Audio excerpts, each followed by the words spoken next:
Ooh, take a look at this. These people are having a three-legged race. A three-legged race. That looks so much fun, right? A three-legged race is like a fun activity that people do at a birthday party or, other outdoor parties. Okay, so here's one leg, and there's the other leg over there, and this is the third leg. See, both these girls' legs are tied together, and they have to run. It's hard. Have you ever had a three-legged race? It's much harder than it looks. You need to coordinate your steps with the other person, and very often you end up falling over. It's a lot of fun. When I was a kid, I loved three-legged races. Okay, so that's why it's called three legs. 1, 2, 3, right? Now this girl says, "We won the race hands down." We won the race hands down. What does that mean? Do you know what that means? Well, in this lesson, I'm going to teach you what that means. Hands down. Hey, if you like getting English vocabulary tips, I would be so happy if you subscribe to my channel right down there. Okay, so hands down means definitively. Okay, easily, effortlessly, without question. Without question means you don't even have to think about it. You know, right? We won hands down. That means we won definitively, easily, effortlessly, without question. Now, look at these words. Hands down. What does that mean? Why is this hands down? Well, I have no idea. I don't know why this expression uses the words hands down. It has nothing to do with hands, and it has nothing to do with down. It just means this. Okay, it doesn't mean anything to do with hands or down. Okay, now have you ever seen Usain Bolt run the 100-meter dash, the 100-meter sprint? Right? He always wins hands down. He wins hands down. That means there's no question, right? He's so far ahead of the other people, he wins hands down, right? Sometimes he even slows down near the finish line. Have you ever seen that? Right? Sometimes he's running and then he looks over his shoulders. Oh, there's no one here. And he just slows down and jogs over the finish line. Okay, usually the 100-meter dash is really close, right? Usually the people are throwing out their chest to try to cross the line, maybe an inch sooner than the other person. But Usain Bolt always wins hands down, hands down. Okay, so this is what it means. He wins definitively. He wins easily. He wins effortlessly. He wins without question. Nobody's thinking, who won that race? Who won? No, it never happens. With Usain Bolt, everybody in the crowd knows who won because it's obvious, right? Okay, take a look at this example. Sony is making the best cameras hands down. Sony is making the best cameras hands down.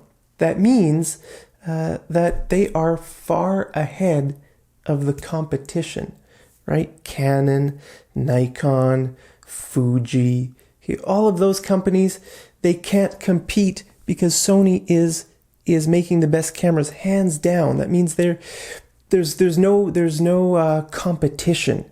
They're so far ahead. I mean, that's just someone's opinion. You might not agree with this. Maybe you like Canon cameras, right? Maybe you think Canon is making the best cameras hands down. But actually, I think right now Sony is making the best cameras hands down. Take a look at this example. Mad English TV is hands down the best place to learn English. Wow! Wow! Did you make this? I had no idea. I didn't know Mad English TV was the best place. I'm so happy to see this. Thank you so much for thinking that Mad English TV is the best place. I didn't know that. I thought Mad English TV was the worst place to learn English.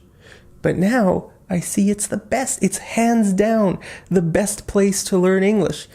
I'm so happy about that. I feel so honored. Okay, now look at this. Mad English TV is the best place to learn English, hands down. Hands down. Okay, so now hands down moved, from here to, from here to here. It can move around. Okay, you could say hands down there after the verb.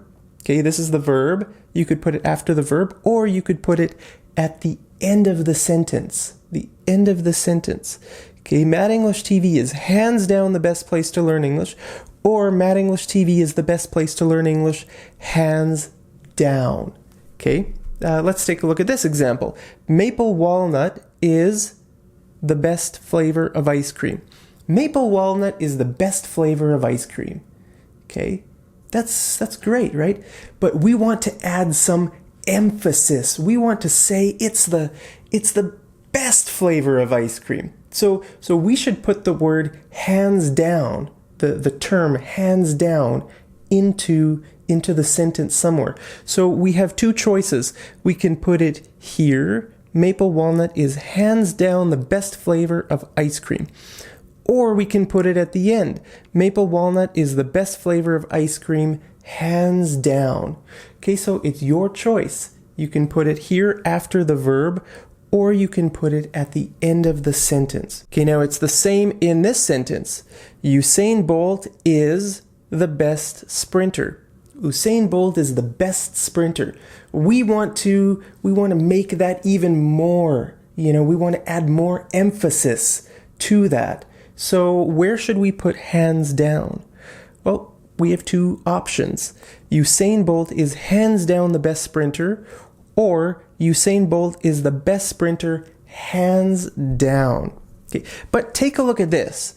Usain Bolt won the race, hands down. Here, we only have one option. It needs to be at the end. We can't put it here after the verb. Usain Bolt won, hands down, the race. That just sounds too awkward. It's too awkward. You can't put it there. So it has to go on the end here after the race. Or you could say Usain Bolt won, hands down. Usain Bolt won, hands down. Then, it's taking out the race. Okay, so sometimes you just you have to feel if the sentence sounds right or if it sounds wrong. Okay, take a look at this. Alice makes the best cookies in the world. Alice makes the best cookies in the world. So we want to add some emphasis to the sentence. So we're going to put hands down here. So where do you think the best place to put that would be? What do you think? Well, probably the easiest place would be to put it at the end. Okay, Alice makes the best cookies in the world, hands down.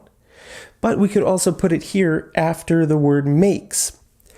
Alice makes, hands down, the best cookies in the world. Did you notice the little pause? I had a little pause before hands down. Okay, listen again. Alice makes, hands down, the best cookies in the world.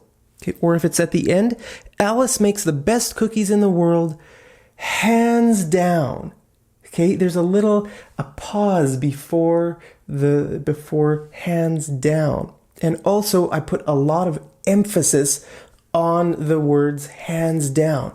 Alice makes, hands down, the best cookies. Okay, so remember, when you use the term hands down, then try to have a little pause before you say it, and also add a lot of emphasis on the words hands down. Okay, now hands down can also mean without question. Okay, like I said earlier, this is a very good substitute for this as well. So all the examples I mentioned, we could put this in there too, without question. Okay, Usain Bolt is without question the best sprinter in the world. Usain Bolt is without question, or Usain Bolt is the best sprinter without question. without question. Okay, maple walnut is, without question, the best flavor of ice cream. Maple walnut is the best flavor of ice cream without question. Without question. Remember, I have that little pause there too, before without question. Okay, you are hands down the best person in the world. I want to say that to you today. You are hands down the best person in the world. You're the best person, hands down. Thank you so much for being my student. Hey, let's do some homework. I want you to make a sentence with the words hands down or without question. You can choose one or the other. Make a sentence with one of these. Post your sentence down there in the comments, and I'll see you over in the next episode of Mad English TV. Take care.